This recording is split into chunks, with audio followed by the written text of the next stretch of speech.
à toutes et à tous et bienvenue pour une nouvelle vidéo sur le parcours de Mamie Tricot. Aujourd'hui je vais vous présenter comment lire un diagramme ou un schéma de bracelet brésilien. Donc vous allez voir, c'est très simple. Ici vous avez donc le schéma, le modèle en fait de ce que vous allez avoir au final sur votre bracelet.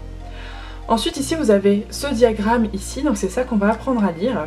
Et donc on va commencer donc ici. Ici vous avez des numéros, donc il s'agit des numéros de vos rangs, hein, tout simplement. En fait vous allez faire à peu près, donc là pour celui-ci 16 rangs, mais ça change pour suivant les diagrammes.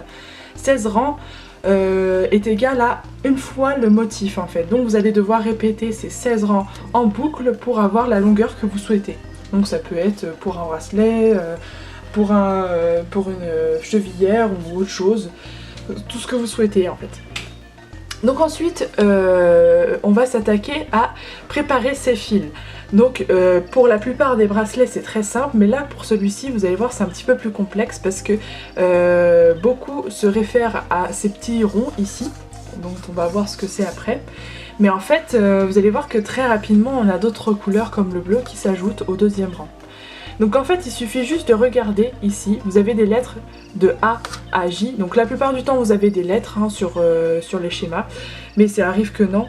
En tout cas, même si vous n'avez pas ces lettres, vous pouvez toujours vous référer aux couleurs des brins au départ. Ça c'est la position de vos fils au départ en fait, il faut vraiment vous fier à ça. Vous devez commencer impérativement dans cet ordre là de couleurs pour avoir le schéma ensuite. C'est pas possible de faire autrement, sinon vous n'allez pas avoir le schéma que vous voulez avoir. Donc on va commencer donc par la teinte. Donc là en A on a du noir ou du gris. Donc là moi j'ai déjà préparé à l'avance mes couleurs. Donc là je fais comme ça pour voir si la teinte correspond un minimum. Ça c'est pour une reproduction, mais après vous pouvez changer les coloris bien évidemment. Si vous débutez, moi je vous conseille quand même de garder les mêmes coloris pour être sûr de ce que vous faites, mais vous avez le choix de faire ce que vous voulez. Donc ensuite deuxième rang, le B. Donc là on a du bleu. Alors ce que j'ai pas dit c'est que là on a de A à J, donc ça veut dire que de A à J il y a des nuances différentes. Parce que là vous voyez on a deux roses, et en fait comme ça moi j'avais pas vu qu'il y avait une différence de teinte, mais c'est vrai qu'en insistant un peu on voit bien la différence. Donc c'est bien qu'il y ait des lettres, voilà je vais trouver mes mots.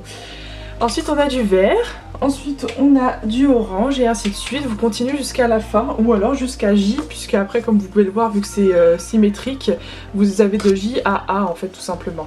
Donc on se retrouve tout de suite pour la pratique. Les nœuds souvent sont composés de 2 nœuds en réalité. Donc là en fait vous allez à chaque fois faire 2 nœuds. Donc là ici il s'agit d'un rang en droit puis en vert pour ramener le fil, le brun ici. Donc c'est le noir qui va aller sur le bleu. Ensuite ici c'est le vert qui va sur le orange et c'est 2 nœuds en droit. 2 nœuds en droit, 2 nœuds en droit, 2 nœuds en droit, un nœud en vert, enfin 2 nœuds parce que du coup je dis un nœud mais c'est vraiment les deux qui composent un seul en fait. Donc c'est un nœud en vert, un nœud en vert, un nœud en vert, un nœud en vert. La différence c'est qu'ici vous voyez, là j'ai un brin jaune et un brin rose, et en fait c'est le brin jaune qui va être sur le rose, donc c'est avec le brin jaune que vous allez faire vos 2 nœuds en droit. Ensuite ici ça change, vous avez dans votre main gauche le brin rose clair et dans la main droite vous avez le brin violet. Et en fait vous allez prendre le brin violet et faire 2 nœuds en vert afin que le violet arrive en main gauche ensuite en fait, dans le rang suivant.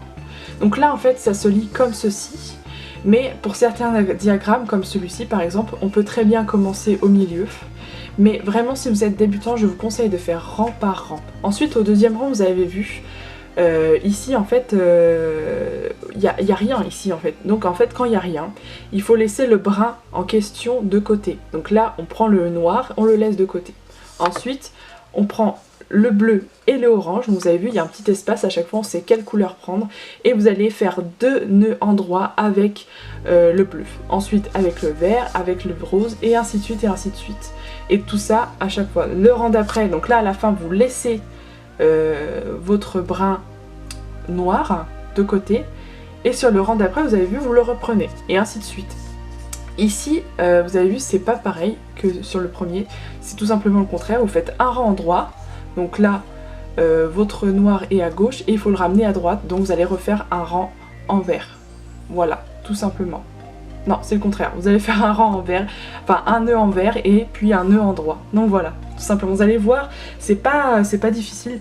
Et ensuite à la fin, vous voyez, vous avez un rang un peu spécial où il y a beaucoup de rangs, de nœuds endroit envers et envers endroit. C'est tout simplement pour remettre les fils dans le bon ordre, c'est-à-dire l'ordre qu'il y a au début. Donc voilà, ça vous permet de recommencer le motif en fait. Donc le premier nœud que vous avez vu, donc le nœud endroit puis envers. Donc vous prenez le noir, vous le mettez au-dessus. En fait vous faites un espèce de 4 comme ça. Vous le faites passer en dessous du bleu, comme ceci.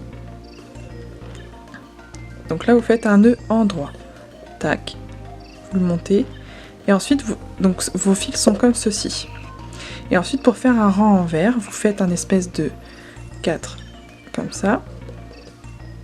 Donc une espèce de petite boucle. Vous passez votre fil dans la boucle, le noir, toujours le noir, le bleu ne bouge pas. Tac. Et ensuite vous tirez. Et donc voilà, là vous vous retrouvez dans la première position. Le nœud d'à côté, donc on prend le vert et le orange. Vert à gauche, orange à droite, et on va faire 2 rangs endroits. Donc là, tac. Alors je dis 2 rangs, mais en fait c'est 2 nœuds, hein, je pense qu'on se comprend bien. Hop, donc endroit. Tac. Et le deuxième, comme ceci. Ensuite, on a le rose et le bleu-vert. Donc attendez, alors au début c'est pas facile de les trier, hein. Surtout quand on en a beaucoup comme ceci. Hop. Donc là, 2 endroits, donc on prend le rose, on le tourne, tac, une deuxième fois, et voilà. Et c'est terminé. Et donc ensuite l'envers. Donc c'est très simple, c'est comme au début, mais je vais vous remontrer.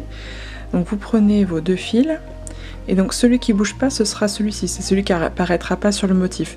Donc là vous faites une espèce de boucle, donc un 4, vous passez dans la boucle, tac, donc là ça c'est un nœud envers, paf, et là vous le ramenez, vous le refaites une deuxième fois, parce que c'est un nœud envers complet, et voilà, donc là, vu que vous êtes à l'envers, votre fin de nœud se termine vers la gauche, donc vous mettez vos fils dans l'ordre, tac. Ensuite on passe au suivant, donc on a rose et jaune moutarde, enfin ouais moutarde, donc je crois que c'est ces deux-là. Alors faut bien prendre son temps au début parce que c'est vrai que c'est possible que ce ne soit pas simple. Ah non, c'est rose foncé, donc vous voyez j'ai failli me tromper, hein. Hop. De toute façon vous voyez bien ça se croise mal normalement au bout d'un moment en fait, hein. Donc là vous faites la même chose, donc je vous remontre, tac, donc vous faites le 4, vous allez dedans, hop, et voilà. Et en fait le rose je le tiens juste en fait, c'est aussi simple que ça, hop, et voilà, et je passe.